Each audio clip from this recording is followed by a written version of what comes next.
Imagine, just for a second, never touching the ground. You start out as this tiny white egg, tucked away deep in some dark crevice.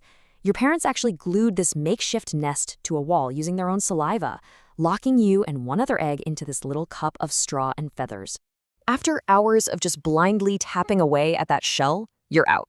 You're completely blind, zero feathers, weighing less than a coin. And here come your parents, flying in with these massive, squishy food balls stuffed in their throats. We're talking hundreds of insects, all mashed together with saliva, into this giant glob. You just open your pink mouth wide for it. It's wild. But say rain keeps your parents away for a couple of days, your body does something even crazier. Your temperature drops, your heart slows down, and you slip into this deep sleep called torpor.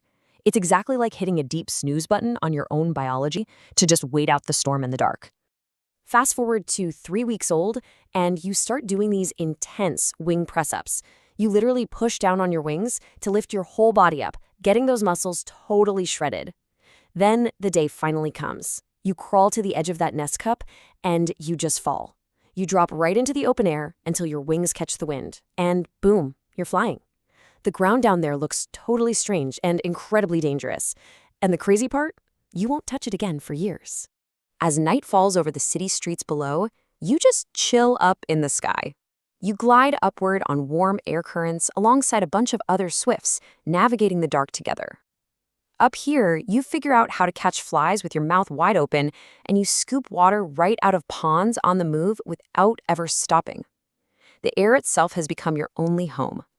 Before you know it, late summer rolls around in the European sky and something just pulls you south. You join thousands of other swifts getting dragged toward Africa on this insane journey across thousands of kilometers. You cross the Mediterranean Sea without a single stop, beating your scythe-shaped wings over endless blue water for hours. Some of the flock follows the Atlantic coast to dodge the Sahara, while others just brave the massive desert, flying onward right through that intense, brutal heat. But hey, it's not always a smooth ride. Sometimes a nasty storm hits your flight path, and suddenly the insects just vanish from the sky. You feel hunger deep in your hollow bones. But landing? Landing isn't an option. You have to keep flying or you die. So at dusk, you climb higher, rising up nearly 2.5 kilometers into thin, freezing cold air. Up there, you glide downward through the night, sleeping in brief snatches while entirely airborne. It's a trick scientists are still trying to wrap their heads around. And check out this wild freeloader you're dragging around. There's this flat louse fly with a weird little crab shape, just clinging to your feathers. It drinks your blood right there mid-flight, going wherever you go. It is locked in for a lifelong ride, while you just casually cruise through the clouds. Which brings us to a seriously mind-bending reality. Most of us can barely stand on a train for 10 minutes, but you spend 10 full months eating, drinking, and sleeping above Africa without touching a single surface. Not a tree branch, not a rock. You are eating midair over the humid savanna, drinking without ever landing, and catching your sleep while gently gliding downward through the African skies. Those heavy African rains bring massive clouds of insects, setting up an absolute feast. You pack on the fat, storing up energy for the brutal return trip. And the sheer mileage you're putting in is insane. You've flown hundreds of thousands of miles, and over your whole life, you might hit 2 million miles. To put that into perspective, that is the distance of flying to the moon and back 4 separate times. Then, spring starts pulling you north again. You take a path following the Great Rift Valley upward as the air grows cooler with every passing hour. Finally, late April hits, and you arrive back in that exact same European city. The streets below look totally familiar after a whole year away, and you immediately start searching for your old nest hole. You find your mate from last year right where she should be. She slips into the nest crevice, you stroke her chin with your bill, locking in a bond that lasts for life. Together, you start gathering feathers and straw on the wing, rebuilding the nest with sticky saliva. Honestly, it's exactly like a messy spit glue craft project. Day by day, the little cup takes shape, and soon you're taking turns warming 2 white eggs against your body for 19 days. And just like that, the cycle kicks right back off. A naked, completely blind chick breaks free, exactly how you started. You're feeding it constantly, and if bad weather sweeps through and the insects vanish, these new chicks know how to slow their hearts and enter torpor to survive the storms.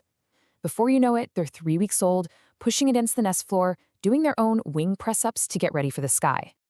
The day comes and they leave the nest.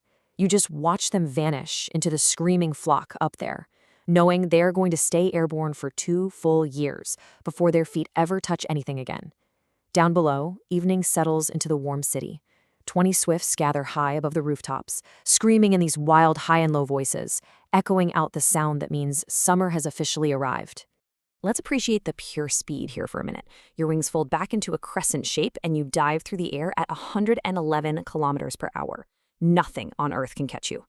You're effortlessly crushing 800 kilometers in a single day, beating deep and fast and then gliding for miles without a single stroke, which is literally like coasting a bike down an endless hill. And you just keep doing it year after year. You could be 17 years old and still returning from Africa with your mate greeting you at the exact same hole. Think about that for a second. This tiny bird's nest has lasted longer than most human marriages. The reason you never land is because you literally can't walk on flat ground. Your legs are so short and weak that you can't even hop. You're built strictly for vertical walls and endless air.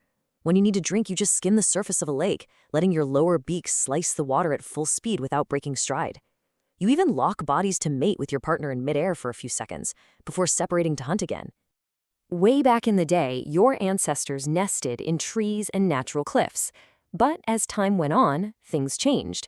Now, human buildings are your habitat. Those eaves and roof tiles have completely replaced the ancient cliffs you used to call home. When your scream cuts through that warm evening air, the people walking on the sidewalks below look up at you. They see those dark shapes zipping past, they smile, and they know summer has truly begun. But there's a problem down there.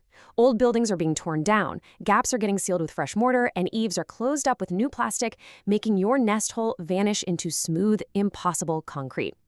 Luckily, some humans are stepping up, building special bricks with holes inside, just for this. Scotland actually made these bricks mandatory by law, proving that just a few cracks in a wall can quite literally save an entire species. Because at the end of the day, you are a creature of pure motion. The ground was never your home. Your entire life is simply the space between earth and sky. It really makes you wonder, as we pave over the ground below, how many other unseen worlds are happening right over our heads? If you loved tracing this insane journey with me, hit that like button, share this with someone who appreciates the wild things in the world, and subscribe so we can keep diving into these awesome realities together.